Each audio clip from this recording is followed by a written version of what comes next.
नमस्कार दोस्तों, स्वागत है आपका मेरे आज के इस वीडियो में। आज एक बहुत महत्वपूर्ण जानकारी मैं आपके साथ साझा करना चाहती हूँ। मेरे पास एक पेशेंट आई थी, उसका हमने भ्रूण ट्रांसफ़र किया। उसने मेरे से पूछा भ्रूण ट्रांसफ़र के बाद आराम कितनी देर करना है। मैंने उसको समझाया था भ्रूण ट्रांसफ़र के बाद आराम करने की बिल्कुल ज़रूरत नहीं है। नॉर्मल अपनी लाइफ जैसे आप पहले जी रहे थे वैसे आप जियो। आप अपना जो भी काम कर रहे थे प्रोफेशनली वो आप काम कर सकते हैं। वो पैरामेडिकल स्टाफ से थी। जब उसका फ़ोन आया कि मेरा प्रेगनेंसी टेस्ट पॉजिटिव है तो बड़ी खुश थी।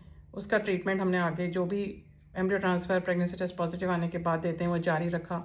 उसने फिर रेस्ट के लिए पूछा, मैंने मना किया पर वो नहीं मानी। उसके घर वालों को लगा ये बहुत प्रेशर प्रेगनेंसी है, अब तो इनको बिल्कुल आराम कराना चाहिए।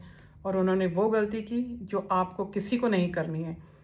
जब हम बेड रेस्ट करते हैं तो वो हमारे लिए बहुत हानिकारक हो सकता है। हमारी काफ मसल्स का मूवमेंट होना बहुत ज़रूरी है ताकि हमारी ब्लड का सर्कुलेशन प्रॉपर चलता रहे। उसने बहुत ज़्यादा आराम किया, बिल्कुल बिस्तर से नहीं हिली।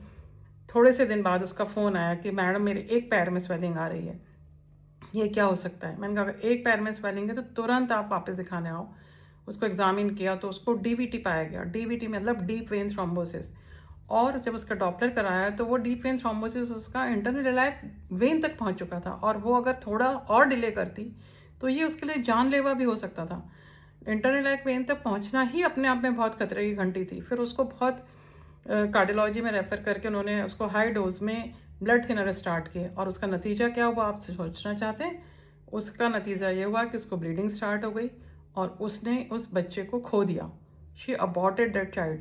सो कभी भी भ्रूण ट्रांसफ़र के बाद बेड रेस्ट नहीं करें। प्रेगनेंसी टेस्ट पॉजिटिव आने के बाद जब तक आपको कहा ना जाए बेड रेस्ट नहीं करें।